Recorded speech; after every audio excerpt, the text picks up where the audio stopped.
할렐루야.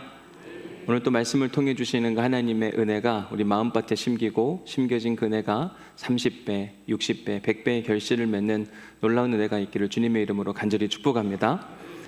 가난이라고 하는 한자를 보면 집가자에 어려울 난자를 사용합니다. 다시 말해서 생각지도 않게 갑자기 찾아온 어려움, 곤란함, 그것이 우리의 삶에 찾아올 때 어떤 일들이 벌어지는가. 저는 이 가난의 문제 때문에 어린 시절 매우 힘들었던 기억이 지금도 생생합니다.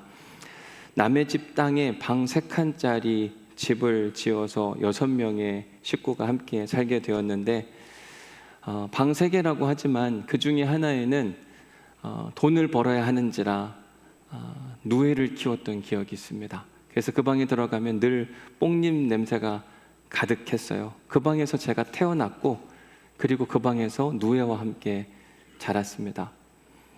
방 3개 중에 하나에는 그렇게 누에를 키웠는가 하면 또 다른 방 하나, 건너편 방이 하나 있었는데 그 방은 흙벽돌로 지어진 방이었습니다. 그래서 여름에는 되게 시원했는데 겨울이 되면 추워서 잠을 못 잤어요.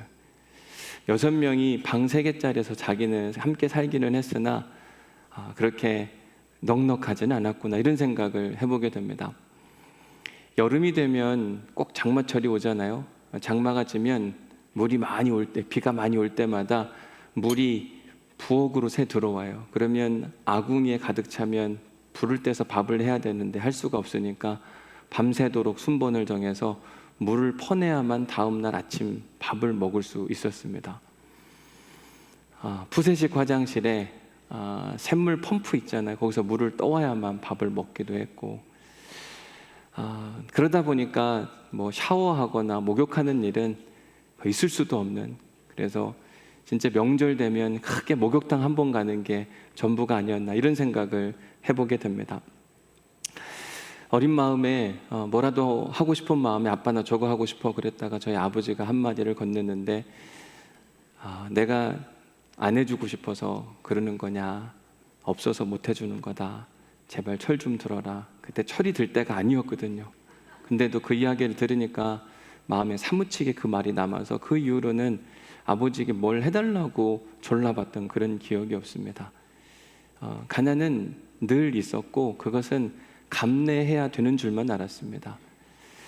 어렸기 때문에 그 모든 상황을 이해하고 싶기도 했지만 어느 때는 속상하기도 하고 짜증나기도 하고, 우리 집은 도대체 왜 이러냐, 찢어지게 가난하다, 이게 뭔지를 알겠고 뭐 하나 하고 싶어도 제대로 할 수 없는 그런 현실 앞에 저도 모르게 속마음이 툭툭 튀어나오면서 아이씨, 이게 제 마음에 아주 응어리 남았던 결과가 아닐까, 이런 생각을 해보게 되기도 합니다. 대학생 때의 일입니다. 학교 갔다 집에 돌아오는 길에 전철을 타고 전철역에 내려서 집에까지 가야 하는데 마을 버스를 탔다가 버스비가 없어서 곤란했던 그런 기억. 근데 버스가 이미 출발을 했어요. 호주머니를 뒤져보니 동전이 없고 어떻게 해야 되나. 기사님 죄송한데 저 내려야 되겠습니다. 버스비가 없습니다. 학생 뭐 괜찮아, 그냥 태워다 줄게. 그랬으면 참 좋았을 것을 버스 기사는 중간에 차를 세우더라고요. 내려서 걸어오는데 서글프기도 하고 속상하기도 하고 그냥 하염없이 눈물을 흘리면서 집에 걸어갔던 그런 기억이 있습니다. 그러면서 가난은 참 사람을 서글프게 만든다라고 하는 게 결론이었거든요. 시간이 한참 지나고 나서 보니까 가난이 꼭 그렇게 썩 나쁜 것만은 아니구나, 이런 생각이 들기도 합니다. 왜냐하면 가난이 준 유익이 몇 가지가 있거든요. 우선은 가난이 준 첫 번째 유익은 뭐냐면 감사할 줄 아는 겁니다. 그냥 아무것도 없다가 뭐가 생기면 그냥 그게 고마웠어요. 뭐 과일이라도 하나 생기면 우리 집에 과일이 있다니, 그러면서 감탄사가 들어요. 저는 그래서 작은 것에도 깜짝깜짝 놀라고 즐거워하고 좋아하는 습관이 생겼습니다. 여러분, 삶에 감탄사가 는다는 건 이 죽은 세포를 막 살려내는 것 같아요. 지금도 여러분들 만나면 제가 막 반갑게 인사하는 건 여러분들이 진짜 와준 게 너무 고마운 거예요. 저분도 오셨네. 저분도 오셨다니. 여러분 한번 해보실래요? 감탄사. 이렇게 옆에 있는 사람들을 보고 자꾸 좀 놀래보세요. 당신이? 뭐 이러면서. 그러면 분위기가 진짜 좋거든요. 오늘 2부 예배를 마치고 엘리베이터를 타고 제가 이렇게 내려가는데 어느 부부가, 제가 결혼 주례한 부부인데 그 남편이 그래요, 저한테. 목사님, 저 어제 얘한테 엄청 혼났어요, 그러더라고요. 그래서 왜 혼냈냐 그랬더니 진짜 짜증나고 불편해가지고. 제가 그래서 그 아내 되시는 분한테 뭐라고 이야기했냐면, 야, 이만한 남편 없어. 지금 아기도 안고 있고 다 잘 도와주고 이만한 남편이 어디 있다고. 놀래봐 그랬더니 이러더라고요. 여러분, 감탄사가 많다는 건 우리가 행복해지는 진짜 큰 비결인데, 어느 때는 가진 게 많다 보니까 정말 고마워해야 되는데도 고마워하지 못해요. 가난이 준 두 번째 유익은 뭐냐면, 없이 살다 보니까 가난해서 그런지 모르겠지만 주변에 도와주려고 하는 분들이 참 많았습니다. 무엇보다 시골에 사는데, 저희 시골 사투리인 것 같은데 시형엄마라고 하는 표현이 있습니다. 진짜 엄마는 아는데 가짜 엄마를 자처하는 분. 저희 부모님은 늘 밭에 가 있어야 되는데 저는 어리고, 그러니까 혼자 지내야 됐고, 어느 날 어느 분이 저한테 오늘부터 너 내 아들 하자 그러더라고요. 그래서 저를 데리고 자기 집에 가세요. 잘 먹이고 잘 놀다가 저녁 때 저희 집에 보냅니다. 시골에는 저희 엄마가 있고 또 다른 엄마가 한 명 더 있었습니다. 대학에 갔더니 대학 가서도 제가 힘들게 지내서 그런지 모르겠지만 너 내 아들 했으면 좋겠다 그랬더니 어느 권사님이 그날부터 아들이래요. 전화하면 아들 전화해서 뭐 필요한 거 없어? 참 잘 도와줬습니다. 내가 혼자 사는 게 아니구나, 누구 덕분에 사는 거구나 라고 하는 사실을 가난했기 때문에 경험한 거구나라는 사실을 깨닫게 되었습니다. 그런가 하면 세 번째 가난이 준 저한테 좋은 유익, 좋은 습관은 뭐냐면, 돈이 없으니까요 그냥 막 함부로 쓸 수가 없는 겁니다. 그래서 규모 있게 써야 되는데 그때마다 늘 하나님께 기도했던 기억이 있습니다. 돈을 잘못 쓰면 며칠을 굶어야 돼요. 그래서 제가 대학 때 사진을 보면 빼짝 말랐습니다. 지금하고는 또 완전히 다른 모습. 왜 그런가 생각해 보면, 어느 때는 진짜 잘못 사용하면 돈이 없어서 걸어가기도 했지만 밥을 굶어야 되는 때도 있었으니까 내 재정의 주인이신 하나님께 모든 걸 맡겨보자, 그분이 쓰라는 대로만 한번 써보자라고 하는 마음 가운데, 하나님 지금 돈을 쓸까요 말까요? 얼마를 쓰면 좋을까요? 하나님 가르쳐 주세요.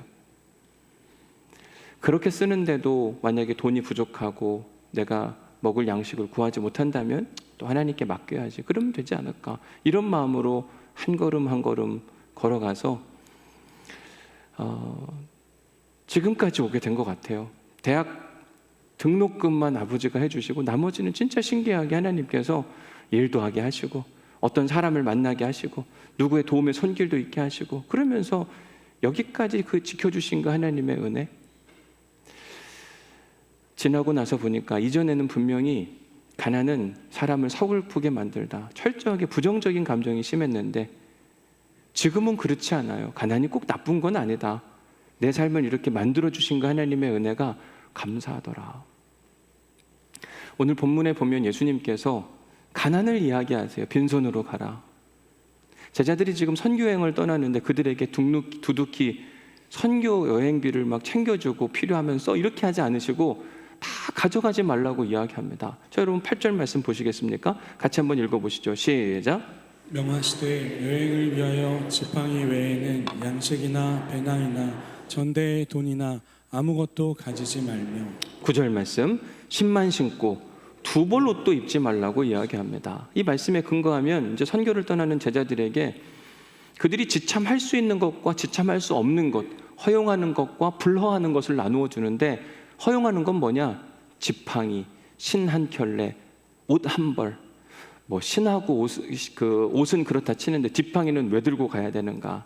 고대 근동에서 지팡이는 여행할 때 필수 품목 중에 하나였습니다. 산을 오르고 내릴 때에도 필요했고, 또 어느 때에는 들짐승들이 와서 괴롭힐 때 지팡이가 큰 몫을 하기 때문에 이 고대 근동에서는 지팡이가 아주 필수였어요. 이 필요한 것들만 챙겨가고, 허용되지 않는 것, 양식, 배낭, 돈, 두 벌의 옷, 한 벌이면 충분하지 여유 있게 가져가려고 하지 말라고 이야기합니다.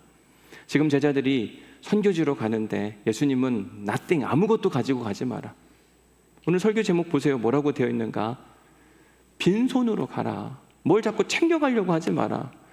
여러분 여행해보서 아시잖아요. 여행하다 보면 변수라는 게 있어서 생각지도 않게 내가 10,000원을 가지고 여행을 시작하려고 했는데 나중에 하고 보면 15,000원도 되고 어느 때는 20,000원도 되고 그러면 더 챙겨가라고 해야 될 것 같은데 예수님은 최소한의 것만 가지고 가라고 하세요. 그리고 그때그때 상황에 맞게 판단하고 행동하면 된다. 이런 측면으로 봤을 때 예수님은 MBTI 유형 중에 J형은 분명히 아닌 것 같습니다. 미리 계획하고 판단해서 요만큼 준비하고 이런 게 아니라 P형. 어떤 상황이 닥치면 이렇게도 할 수 있고 저렇게도 할 수 있는 여유를 갖도록 만드는 그 타입의 사역을 하지 않았을까. 실제로 예수님 사역을 보면 예수님은 막 정확하게 여기서 언제까지 있고 뭐 계획하고 누구를 이렇게 하지 않고 느닷없이 찾아오는 일들에 대해서 유연하게 대처하면서 그때그때마다 하나님이 인도하시는 대로 따라가려고 하는 모습을 보게 됩니다. 오늘 본문에서 예수님께서 제자들에게 이렇게 아무것도 가지고 가지 말라고 한 이유는 예수님의 사역 타입 때문이기도 하지만 또 다른 이유가 있어요. 그 이유가 7절에 나옵니다. 뭐라고 되어 있냐면 12 제자를 부르사 둘씩 보내며 더러운 귀신을 제어하는 권능을 주셨다. 이미 그들이 뭔가를 할 수 있는 힘과 능력을 주셨고 지난주 함께 우리가 살펴봤잖아요. 마태복음 28장 19절 20절 그들을 보내시면서 뭐라고 이야기하냐면 볼지어다 내가 세상 끝날까지 너희들이 선교 현장에서 하나님 나라 복음을 증거하면 내가 너희와 항상 함께 있겠다고 말씀해 주셔요. 그러니까 너희들은 최소한의 것만 가지고 가. 지팡이, 신 한 켤레 그리고 옷 한 벌. 나머지 필요한 게 있으면 내가 함께 가면서 챙겨줄게, 도와줄게, 다 제공해 줄 테니까 너희들은 그것만 가지고 가라고 이야기합니다. 우리 그리스도인들을 우리는 어느 때는 교인이라고도 이야기하고 성도라고 이야기하기도 합니다. 성도라는 말은 거룩한 무리, 하나님으로부터 택함을 받아 따로 구별된 삶을 사는 사람들을 성도라고 이야기하는데 참 그리스도인, 거룩한 그리스도인들의 특징 중에 하나가 뭐냐면 하나님께 쓰임받기를 원해요. 하나님 저를 사용해 주세요. 하나님 제가 하나님 나라 일꾼이 되고 싶습니다.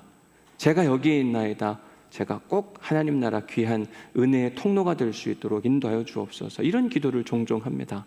그런데 그 기도와 함께 항상 단서가 붙는데 뭐냐면 이걸 해주시면 이런 상황에 내가 이 자리를 허락하시면 내가 더 열심히 하겠습니다. 그런 기도를 통해서 우리가 무언가를 하려고 할 때 하나님은 우리에게 뭐라고 말씀하시냐면 그래 내가 네 상황과 처지와 형편을 다 아는데 그거 안 돼도 나 여호와 하나님이 일하시면 더 잘할 수 있으니까 걱정하지 마. 그냥 핑계대지 말고 그냥 따라와. 이런 이야기를 하세요. 그 이야기를 하나님께서 출애굽기에서 모세에게 하십니다. 하나님이 모세를 통해서 이스라엘 백성들을 출애굽 탈출시키기를 원하시잖아요. 근데 모세는 못하겠다고 이야기해요. 자, 출애굽기 4장 10절 말씀입니다. 같이 한번 읽어볼게요. 시작. 모세가 여호와께 아뢰되 오 주여 나는 본래 말을 잘하지 못하는 자니이다. 주께서 주의 종에게 명령하신 후에도 역시 그러하니 나는 입이 뻣뻣하고 혀가 둔한 자니이다. 모세가 뭐라고 말하냐면 본래 태어날 때부터 말을 못했습니다. 그러니까 난 자격도 없고 실력도 없는 사람인데 어찌 나 같은 자를 사용하려고 하십니까? 그때 하나님이 하신 말씀은 뭐냐면 그래 나도 안다. 사람을 도대체 누가 만들었느냐? 누가 너를 그렇게 태어나게 했느냐? 태어날 때부터 본래부터 말을 못했다는 건 하나님이 그렇게 하셨다는 이야기잖아요. 그게 문제가 안 돼. 나 여호와 하나님이야. 내가 너를 도와줄 거니까 너는 그런 불평과 원망하지 말고 내가 가라는 곳에 가서 가르치기만 하면 돼 라고 이야기합니다. 그러자 모세가 뭐라고 이야기하냐면 주여 보낼 만한 자를 보내소서. 나는 자격도 실력도 없는 사람입니다. 그랬더니 하나님이 매우 화를 내십니다. 자, 4장 14절 말씀 읽어봅니다. 시작. 여호와께서 모세를 향하여 노하여 이르시되 레위 사람 내 형 아론이 있지 아니하냐. 화가 나셨어요. 그래 나 알아. 너 상황과 처지 다 아는데 내가 도와준다니까 어느 때 내가 직접 도와주고 내가 보낸 사람이 함께 도와줄 텐데 내 형 아론이 있지 않느냐. 그는 달변가기 때문에 내 대신 백성들에게, 아니 어느 때는 바로 왕에게 할 말을 대신 전해줄 테니까 걱정하지 말라고 이야기해요. 여러분, 우리는 하나님 나라를 위해 일하고 수고하겠다고 이야기하면서도 이것만 들어주시면, 이거가 필요하니까, 이게 안 돼서 문제고 이게 없어서 문제고, 우리는 우리가 원하는 대로 다 되고 또 우리가 가진 게 많으면 많을수록 하나님 나라 사역을 굉장히 잘할 거라고 생각하지만, 신기한 건 뭔가를 가진 게 많으면 많을수록 우리의 믿음은 점점 더 줄어드는 것 같습니다. 쉽게 예를 들어서 우리 호주머니에 돈이 두둑히 있다고 칩시다. 아니 우리 은행에, 내 잔고에 재정이 넉넉히 있어요.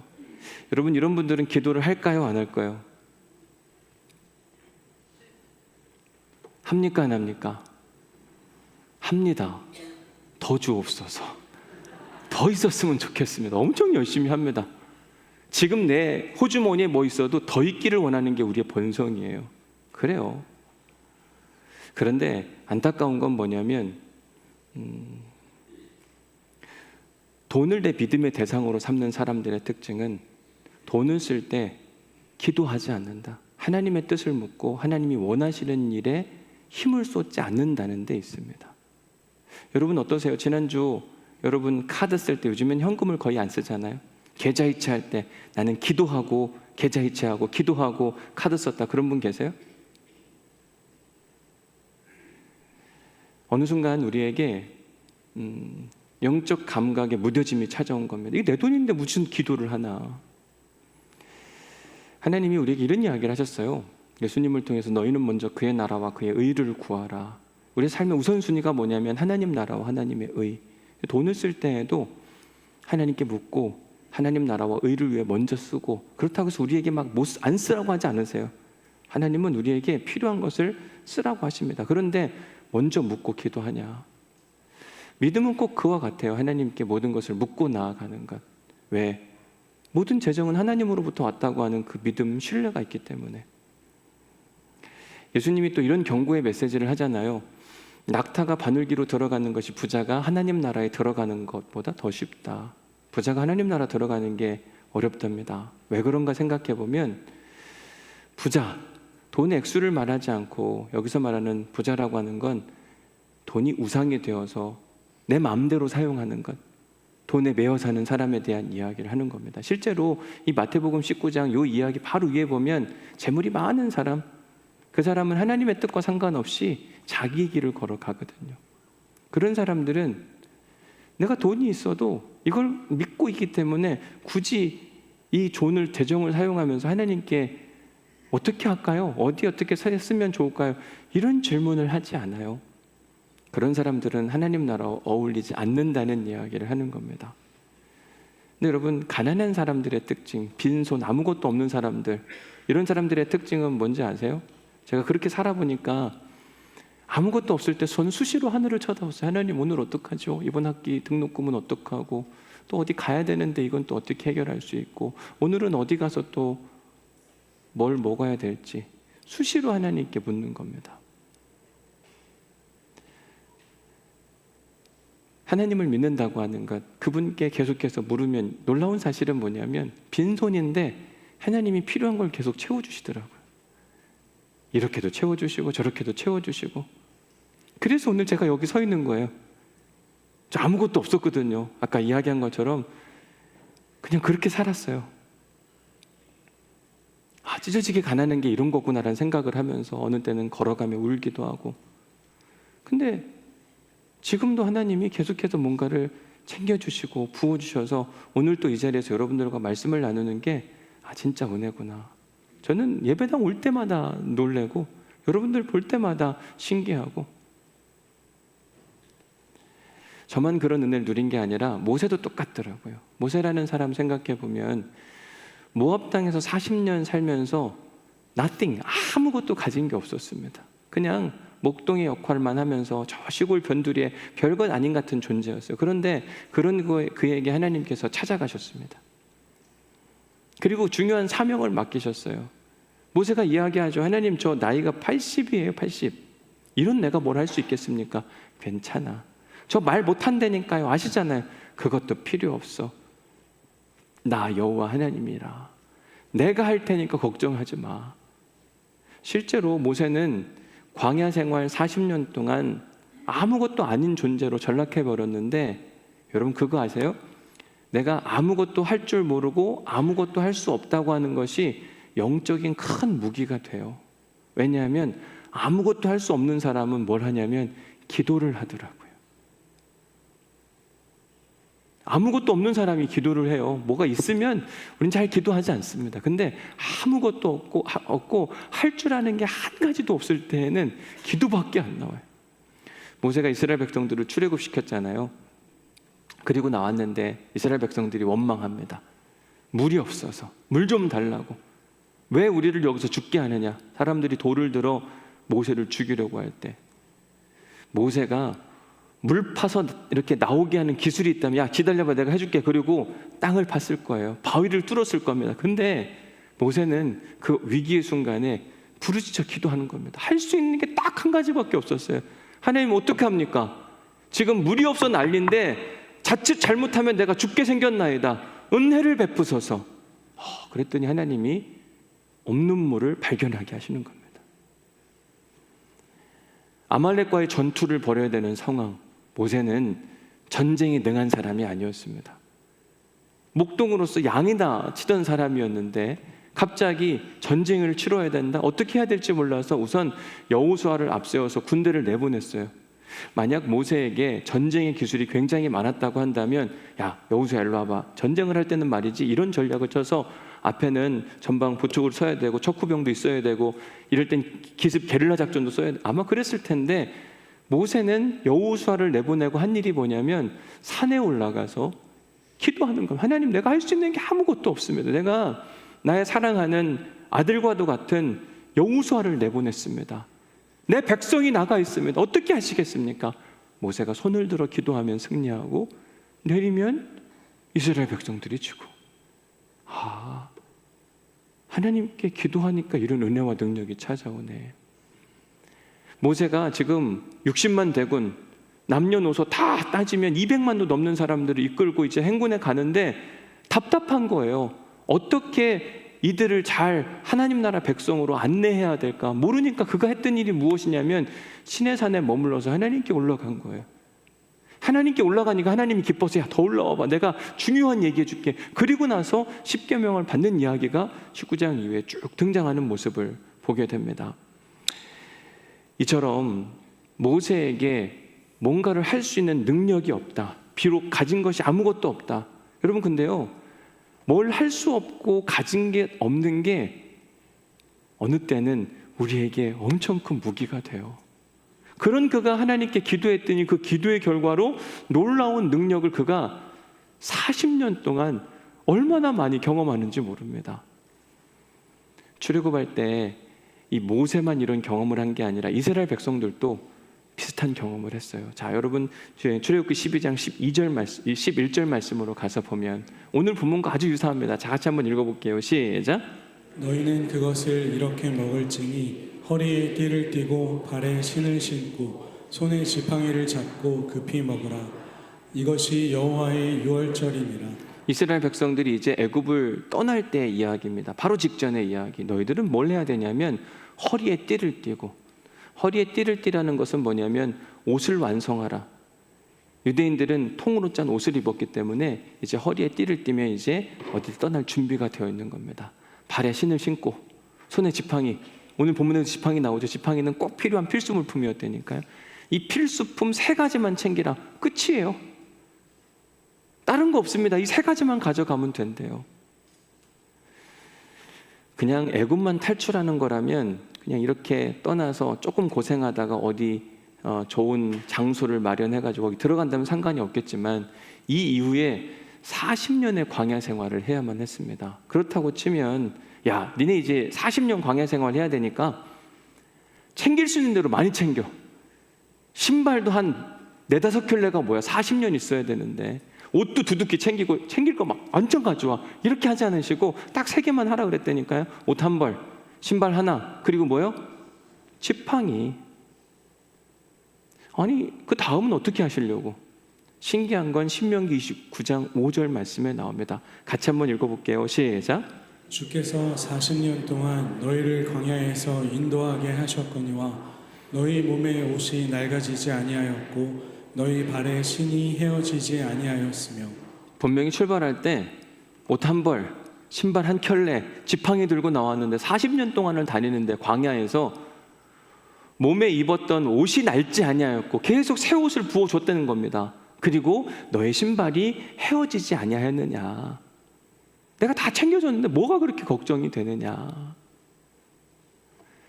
이제 말씀을 정리하면서 오늘 설교 제목 뭐라고 되어 있어요? 빈손으로 가라. 설교가 끝났어요. 빈손으로 가시면 됩니다. 여러분 다 지금 옷 한 벌 입으셨잖아요. 그렇죠? 신발 신으셨고 뭐만 없어요 지금. 밖에 나가면 지팡이 준비되어 있으니까 하나씩 사갖고 가시면 돼. 우리는 신앙생활하면서 이것도 필요하고 저것도 필요하고 이게 없어서 못하고 저게 없어서 못하고 이런 불평과 원망과 남탓 이런 것들을 자주 하곤 합니다. 그런데 하나님께서는 역설적이게도 없어야 가능하다고 이야기를 해요. 참 이게 신기합니다. 있어야 뭐라도 하는데 없어야 가능하다. 이게 기독교 복음의 핵심인 십자가와 부활의 이야기입니다. 죽어야 산대요. 아니 죽으면 죽는 거지 어떻게 죽으면 사냐. 죽어야 살려주죠. 이 얘기를 하는 겁니다. 너희가 그리스도와 함께 죽으면 새로운 부활의 몸을 입고 태어날 것이다. 근데 우리가 못 죽기 때문에 생기는 문제라고 이야기를 하는 거죠. 없으면 하나님께 기도하고 나아가는데 있으니까 기도하지 않는 것. 어느 때는 하나님 이거 해주시면 내가 뭘 할게요. 왜 다른 사람은 다 건강하고 괜찮은데 왜 저만 뭔가 아픈 것 같나요? 저에게 좋은 자리 허락해 주시면 더 열심히 할 것 같은데 하나님 은혜를 베푸소서. 사실 우리가 그런 기도를 하면서 뭔가를 더 막 얻기를 원하고 지금보다 더 큰 높은 자리에 가기를 원하는데 여러분 제가 목회를 해보니까 어떤 문제 앞에 함께 열심히 기도합니다. 아 이분이 이걸 원합니다. 함께 해주시길 원합니다. 그리고 나서 그걸 얻고 나면 잘 됐다고 축하하고 응원하긴 하는데 바빠서 하나님 나라와 의를 생각할 시간이 없더라고요. 어떤 분은 진짜 아파가지고 함께 열심히 기도했어요. 나았습니다. 너무 감사한 이야기죠. 그런데 잠깐은 열심히 해요. 고마우니까. 근데 몸이 건강해지니까 갈 곳이 많아진 거예요. 하고 싶은 것도 많아. 어느 순간부터 주일날도 안 오시더라고요. 사도 바울이라는 사람, 그런 우리는 성령의 사람이고 그 사도 바울이 신약 성경의 절반이나 썼는데 그에게도 기도 제목이 있었습니다. 자기 몸 안에 가지고 있던 질병, 그걸 자기에게서 떠나가게 해달라고 사도 바울이 그렇게 기도했어요. 하나님, 제 몸의 질병이 떠나가길 원합니다. 떠나가게 하옵소서. 그런데 하나님은 무슨 말씀을 하시냐면 그냥 갖고 살아. 그거 갖고 살아도 너 충분히 하나님 나라 일 잘할 수 있거든.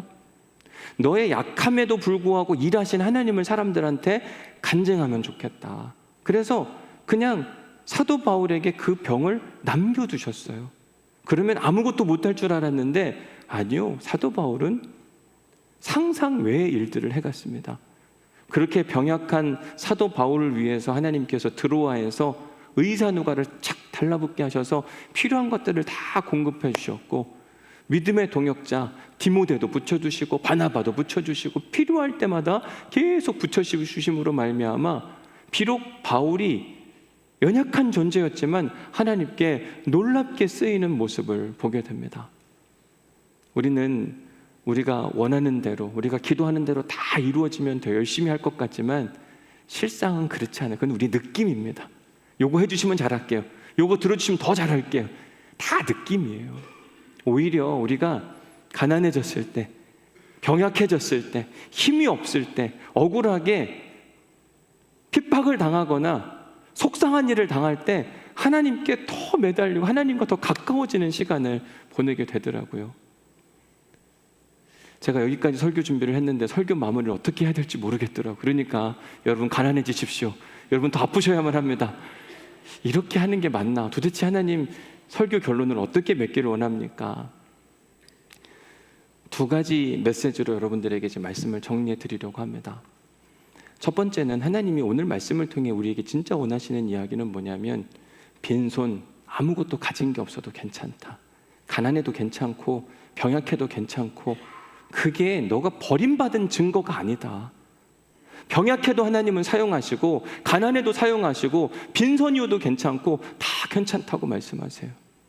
우리는 이렇게 되어야만, 이런 위치에 가야만, 건강해져야만이라고 이야기하지만 전혀 그렇지 않아요. 그 모양 그대로 사용하세요.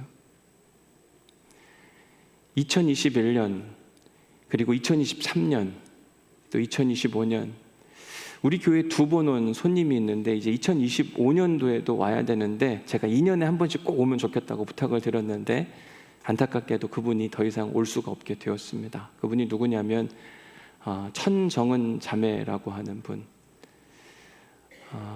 지난 2025년 6월 13일에 하나님의 부르심을 받고 이제 영원한 안식에 들어갔어요. 2012년도에 처음 암을 발견했습니다. 마음이 무너지고 답답하고 억울하고. 근데 그가 시간이 지나서 한 이야기가 뭐냐면, 암은 제게 선물이었어요. 여러분 이해가 되세요? 암이 선물이었대요. 가난이 내게 선물이었다. 무너짐이 내게 선물이었다. 여러분 이게 우리가 할 수 있는 고백인가요? 근데 이 자매가 그렇게 고백을 하더라고요. 하나님은 그에게 암을 심어주셨고 그 암과 함께 지난 13년 동안 놀라운 일들을 얼마나 많이 했는지 모릅니다. 암 환우들에게 찾아가서 무너진 마음을 회복시켜주고 그들에게 믿음을 심어주고 새로운 희망을 갖게 하고, 한 번은 자기가 암에 걸렸다가 이제 완전히 나았는데, 그래서 사람들에게, 환우들에게 찾아가서 전도하고 하는데, 당신은 나았잖아요, 난 재발했거든요. 이게 말이 안 통하더랍니다. 그래서 하나님께 기도한 게 뭐냐면, 하나님 저 재발하면 안 되나요? 이렇게 기도했대요. 실제로 근데 재발을 한 거예요. 그래서 얼른 그 사람한테 달려가서 한 이야기가 뭐냐면, 나 암 다시 재발했다고. 나 그래도 하나님 기쁘고 즐겁게 신뢰하고 믿고 나아간다고. 우리에게 빈손인 게 아무 문제가 되지 않고, 어느 때는 질병의 문제도, 어느 때는 내게 찾아오는 여러 가지 말할 수 없는 풀리지 않는 숙제들의 문제도, 어느 때는 그게 하나님께서 우리에게 주신 선물이 될 수 있습니다. 그러니 여러분, 내게 아무것도 없다고, 내가 지금 이런 어려움을 당하고 있다고 좌절하거나 낭망하지 말라고 오늘 우리에게 이 말씀을 주시는 겁니다. 예수님이 제자들에게 보낼 때 넉넉하게 보내지 않고 빈손으로 보내시잖아요. 이것도 가져가지 말고 저것도 가져가지 말고 그냥 옷 한 벌, 신발 한 켤레, 지팡이 하나, 이거면 충분하잖아. 그것만 갖고 가. 여러분, 아무것도 없다고 낭망하거나 좌절하지 마시고, 지금 그 빈손, 나에게 찾아온 그 고통의 문제들이 우리에게 선물이 되는 역사가 있기를 간절히 축복합니다. 그게 하나님 나라에 쓰임받는 귀한 믿음의 도구. 여러분, 빈손이니까 거기에 뭘 채워주죠. 여기 가득 차고 있으면 사실 채워줄 수도 없지만 이것 갖고 쓰느냐고 하나님을 잃어버린다니까요. 두 번째 메시지는 뭐냐면, 빈손으로 살아라. 이게 참 어려운 이야기입니다. 여러분, 오늘부터 빈손으로 살라고 한다면 이제 옷 한 벌, 신발 한 켤레, 지팡이 나갈 때 사면 되고 나머지는 다 어떻게 하란 말인가? 가난한 사람처럼 사는 겁니다. 가난한 사람처럼 산다는 게 뭐냐면, 하늘을 쳐다보는 거. 내가 있어요. 지금 여기에 물이 있지만 이 물 하나 마실 때도 하나님 그 물을 마실까요 말까요? 생각이 없으면 그냥 마셔요. 내 통장에 잔고가 있습니다. 그런데 그 잔고에, 통장에 있는 그 돈을 쓸 때에도 기도하고 사용하느냐 그렇지 않느냐는 엄청난 차이거든. 가난한 사람처럼 살아라. 오늘이 마지막인 것처럼 살아라. 분명히 오늘 하루를 내게 주어졌지만 그것이 마지막인 것처럼 산다는 건 완전히 다르거든요. 2021년 2월에 그 천정인 자매가 저희 교회에 처음 왔는데, 그때 간증을 할 때 아버지가 함께 오셨어요. 그래서 그날 간증을 하고 났는데 아버지가 저기서 듣고 있는데 고개를 계속 끄덕이고 계시길래 마무리를 하면서 잠깐 앞으로 좀 나와 보셔요. 그리고 이야기를 좀 한번 해보면 좋겠다. 그랬더니 자기 이야기를 꺼내더라고요. 내가 말입니다, 우리 딸이 암이 걸리기 전까지는 내가 뭐든지 다 할 줄 알았습니다. 실제로 저 청담동 사시면서 모든 걸 다 가지고 계신 분이었어요. 그런데 수술실에 들어가는 자기 딸을 위해서 자기가 다 가진 줄 알았는데 할 수 있는 게 아무것도 없다는 사실 그제서야 깨달았다 그러더라고요. 선생님께 물었대요. 내 사랑하는 딸이 지금 수술하러 들어가는데 애비로서 내가 할 수 있는 일이 뭡니까? 그 선생님 하는 이야기가 아무것도 없으니까 기도를 좀 하시면 좋겠습니다. 아, 그런 거구나. 내가 이것도 갖고 있고 저것도 갖고 있는 것 같은데 아무것도 할 수 없는 존재. 참 더 놀라운 사실은 뭐냐면 본인이 딸하고 많이 싸웠대요. 야, 병은 병원에서 고치는 거지 교회를 도대체 왜 가는 거냐? 가지 마. 이 천정은 자매는 몰래 가고 그러니까. 그런데 항암하면서도 계속 교회 가면서 오히려 죽어가지 않고 살아나는 딸을 보면서 다시 의사 선생님께 물었답니다. 왜 우리 딸이 이렇게 괜찮아지는 건가요? 항암을 150차례가 넘게 받았어요. 어떻게 그걸 견뎌요? 의사 선생님 뭐라고 그랬냐면 이 사람은 이미 죽은 거나 다름없지만 산 사람입니다. 여러분, 죽었는데 살았대요. 이게 말이 되나? 본래는 암에 정복을 당해야 되는데 저에게 진리를 발견했거나 어떤 큰 기쁨과 은혜가 찾아와서 이 몸 안에 있는 신비한 어떤 게 나와서 이 사람을 지금 붙들고 살리고 있는 중입니다. 이 이야기 아버지가 깜짝 놀랐다고 이야기하면서 지금은 내가 다 아는 줄 알았는데, 내가 아는 게 전부라고 생각했는데 죽음 너머에도 어떤 곳이 있고 내가 알지 못하는 곳에 하나님이라는 존재가 있다는 걸 이제서야 알게 되었다. 그날 마지막 딸에게 한마디 하라 그랬더니 딸아, 고맙다. 그동안은 내가 너를 가르친다고 생각했는데 네가 나의 선생이구나. 꾹뻑 인사하고 내려갔어요. 여러분, 우리가 가지고 있는 것으로 다 할 수 있다고 생각하지만 전혀 그렇지 않아요. 뒤늦게 깨달았답니다. 아, 내가 가진 게 전부가 아니구나. 여러분, 내가 가지고 있는 것을 내 마음대로 사용하다가 나중에 뒤늦게서야 이게 아무것도 아니구나 깨닫는 어리석음을 우리가 범하지 않기를 간절히 축복합니다. 수시로 하늘을 쳐다보시고 오늘 하루를 주셨지만 이 하루를 어떻게 사용하면 좋겠습니까? 내 재정에 잔고가 있지만 어떻게 이 재정을 사용하면 좋겠습니까? 내가 지금 건강한데 하나님, 이 건강을 어떻게 사용하면 좋겠습니까? 이 믿음의 고백이 우리를 빈손으로 만드시고 빈손처럼 사는 우리에게 하나님께서 또 다른 은혜를 선물해 주시는 겁니다. 그런데 내가 붙들고 있는 거 다 쳐다보고 살아가다가는 하나님이 뭘 더 주고 싶어도 줄 공간이 없는 겁니다. 근데 비우고 또 비워내면 하나님이 거기에 또 다른 걸 채워주시고 또 다른 걸 채워주시는 그 은혜, 여러분, 우리 모두가 그 은혜 경험할 수 있기를 주님의 이름으로 간절히 축복합니다. 은혜 받은 말씀 적어보십시오.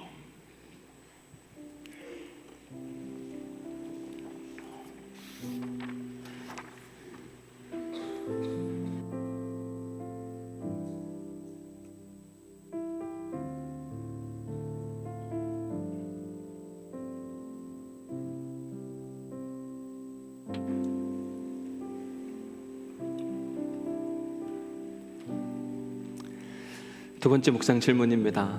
당신이 했던 불평과 불만과 원망, 최근에 지난 일주일 동안 내가 했던 불평과 불만과 원망들은 뭐가 있는가 한번 좀 적어보세요.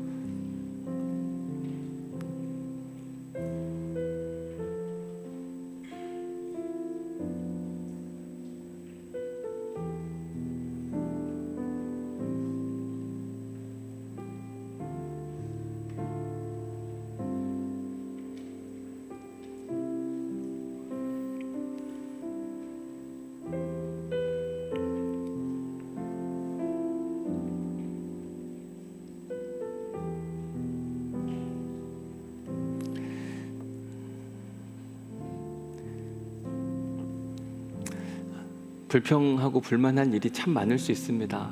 근데 이렇게 지나고 나서 보니까 저는 저의 부족함과 연약함이 불평과 원망이었거든요. 근데 지나고 나서 보니까 도움 주는 분들도 많고, 여러분 화장실 보고 감탄해 보신 적 있어요? 화장실 이런 것 있으세요? 제가 고등학교 때 저희 집이 이제 집을 새로 지었거든. 저희 집 땅으로. 근데 화장실이 집 안에 있는 거예요. 진짜 감격했어요. 감격. 우와, 화장실이 집 안에 있다니. 여러분, 당연한 게 아니라, 불평불만할 게 아니라 놀랄 만한 일이 얼마나 많은지 몰라요. 집 안에 수돗물이 세워졌을 때 늘 빨래터에 가서 빨래를 하셨어야 되는데, 집에 수돗물이 생기 진짜 좋더만요. 막 틀으니까 막 나와요. 와, 너무 좋다. 여러분, 이번 한 주간 불평불만한 일들을 놀라움, 감탄사로 좀 바꾼 은혜가 있기를 간절히 축복합니다. 얼마나 감사한 일들이 많아요. 그냥 불평불만하지 마시고 그냥 우리의 연약함 때문에, 부족함 때문에 그래요. 저는 저 스스로의 부족함이 많다고 많이 생각합니다. 그래 도와주는 분들이 진짜 많으세요. 우리 부목사님들도 많이 도와주시고, 또 좋은 강사분들도 오시는 게 참 신기한 게 그런 거예요. 어느 때는 제가 생각지도 않게 이분 좀 모셔봐, 너무 좋아. 나중에 알고 보니까 되게 귀한 분들이더라고요. 제가 부족하니까 주변에 자꾸 안내해 주시고 도와주시니까 이렇게 목회하는 거지, 못하겠더라고. 혼자선 진짜 못해요. 저 그냥 주일날 설교 하나 준비하는 것도 어느 땐 진짜 버겁고 힘들고 어렵거든요. 근데 많은 분들이 도와주시니까 가능한 일들. 우리가 불평불만한다고 하는 건 내가 지금 누리고 있는 걸 다 당연하게 여기기 때문에 그렇거든요. 많이 놀라세요. 이번 주에는 우와 이렇게 했잖아요. 해보세요. 진짜 좋아요. 그리고 그게 감사로 찾아오고 내 에너지가 막 돈다니까요. 세 번째, 하나님이 우리에게 빈손으로 선문하신 이유. 어느 때는 우리에게 뭔가를 놓고 가라고 말씀하십니다. 어느 때는 빼앗긴 것 같기도 해요. 근데 그렇게 한 이유는 뭐냐면 우리에게 불평불만을 하라고 허락하신 게 아니에요. 분명히 내 손에 아무것도 없네, 내게 뭔가 있는 것 같아 갑자기 빼앗겼네. 그건 우리에게 불평불만이 아니라 하나님의 능력, 은혜를 체험하라고 선물해 주시는 기회입니다. 저는 그렇게 믿어요. 왜 뺏어갔을까? 왜 뺏어갔을까? 다시 돌아오지 않습니다. 하나님이 어떻게 일하실까? 그러면 돌아오더라고요. 그래서 어떤 문제 앞에 섰을 때 우리가 해야 할 일은 왜라는 질문 해야 되죠. 왜 이런 일이 일어났을까? 근데 그거보다 하나님께 무릎으로 나아가면서 이제 어떻게 하면 좋을까요? 어떻게 이 문제를 해결하길 원합니까? 여러분, 왜라는 질문에 깊이 빠져 있는 사람들, 왜라는 질문을 해야만 합니다. 왜 이런 일이 일어났지? 근데 그건 잠깐이어야 해도 그 다음에 해야 될 게 뭐냐면 하우의 문제. 왜라는 문제에 빠진 사람들의 특징이 뭐냐면 여기도 가서 물어보고 저기도 가서 답 없는 걸 계속 찾아다녀요. 내가 지금 괜찮은데 갑자기 잘 살고 있었는데 아파요. 나한테 어려움이 찾아왔어요. 왜 내게 이런 어려움이 찾아왔냐? 왜 이런 내게 어려움이 찾아왔냐? 답 없어요. 근데 그만 물어보시고 해야 할 일이 무엇이냐면 그럼 나 하나님 어떻게 해요? 바울이 자기에게 약함이 있는데 이거 안 해주니까 결국은 이제 어떻게 할까요? 하나님 인도하시는 대로 가겠습니다. 그러니까 하나님께서 의사 누가 더 붙여주시고 필요한 동역자를 계속 붙여주시면서 막 사역을 막 확장시켜 가잖아요. 왜 내게 이런 어려움이 찾아왔냐고 그만 물으셔요. 어떻게 하면 좋겠냐고 여러분 찾아보십시오. 그러면 새로운 에너지가 찾아오고 그 모든 것들이 막 순식간에 생각지도 않게 떠나가고 신기한 은혜를 경험할 수 있거든요. 그러니 여러분 기대하며 삽시다. 지금의 여러 가지 문제들 왜냐고 묻는 거 이제 그만하시고 기대하면서 어떻게 일하실지 내가 기대가 됩니다. 그런 사람이 결국은 기도하더라고요. 이제 우리 함께 찬양할 텐데 날이 저물어 갈 때 주가 일하시네. 빈손으로 걸을 때 여러분 우리가 가득 뭔가를 가지고 있을 때 하나님 일하시는 게 아니라 빈손일 때 아무것도 없을 때 오히려 하나님은 더 일하세요. 그래서 제자들을 지금 빈손으로 보내시는데 여러분들도 지금 빈손으로 보내실 거예요.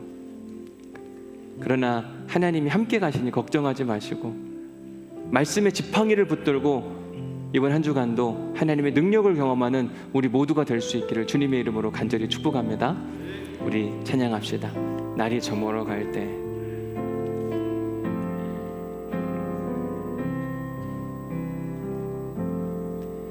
날이 저물어 갈 때, 빈들에서 걸을 때, 그때가 하나님의 때. 내 힘으로 안 될 때, 맞아요.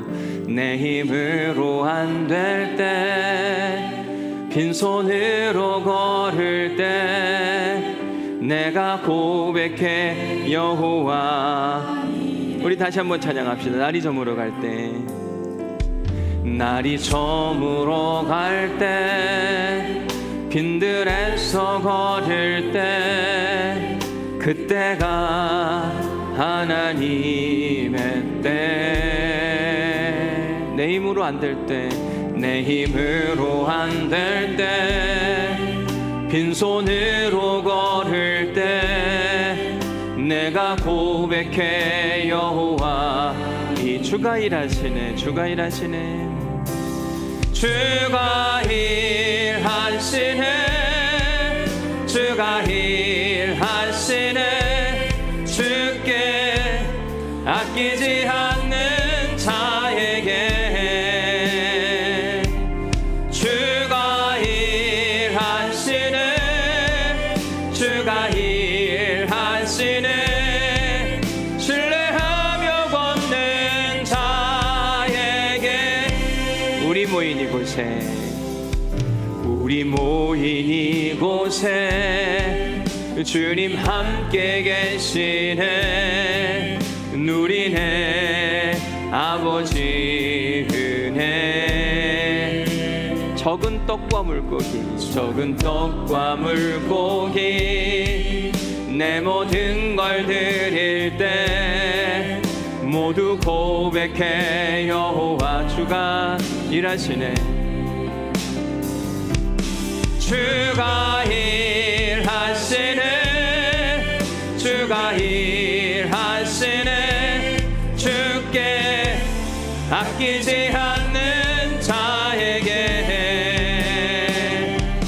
주가 일하시네, 주가 일하시네.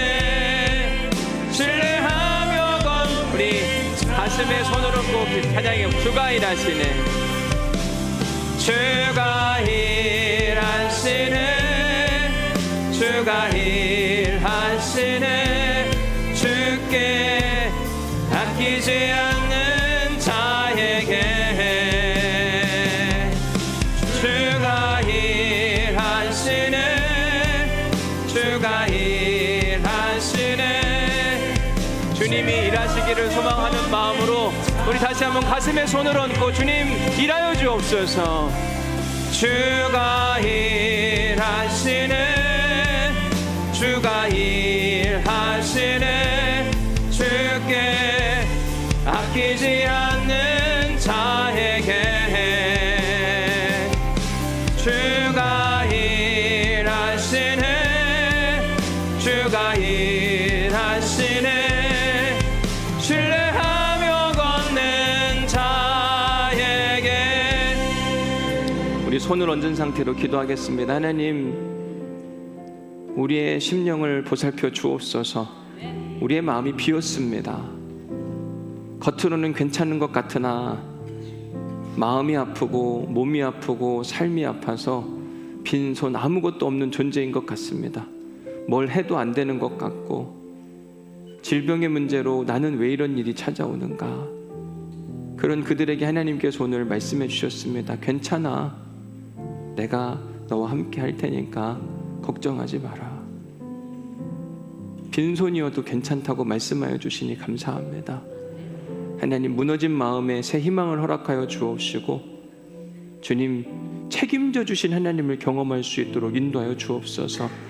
사도 바울에게 보잘것없는 그를 귀하게 사용하셨던 것처럼 말 못하는 모세를 귀하게 사용하셨던 것처럼, 갈릴리에 무식했던 제자들을 귀하게 사용했던 것처럼, 빈손이었던 그들을 귀하게 사용했던 것처럼, 실패하고 좌절하고 낭망하고 고통 가운데 있고 질병으로 무너진 마음을 주님 일으켜 세워 주옵소서.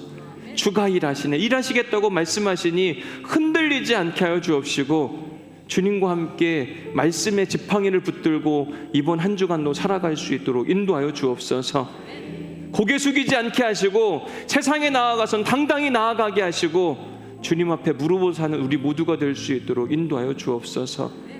내가 가진 것 같으나 이제 하늘을 쳐다보기를 소망했던 우리 사랑하는 성도들이 있습니다. 하나님, 가진 것을 신뢰하지 않게 하옵소서. 내 나이, 내 실력, 내 주변의 지인 관계, 그게 아니라 하나님을 신뢰하고 나아갈 수 있게 하여 주옵소서. 그리하여 우리의 손이 비게 하시고 그 빈손에 채워주시는 하나님의 능력을 경험한 한 주가 될 수 있도록 축복하여 주옵소서. 이제는 우리 주 예수 그리스도의 은혜와 아버지 하나님의 극진하신 사랑과 성령님의 감동 감화 역사 교통 위로 충만하심이 가슴에 손을 얹고 자신의 부족함과 연약함을 고백하며 하나님께서 채워주시기를 소망하는 그 마음으로 이제 예배당 문 밖을 나가는 우리 사랑하는 모든 성도들 가운데 그 하나님의 권능과 역사가, 그리고 하나님의 치유하심이 영원히 함께 하시기를 간절히 축원하옵나이다. 아멘.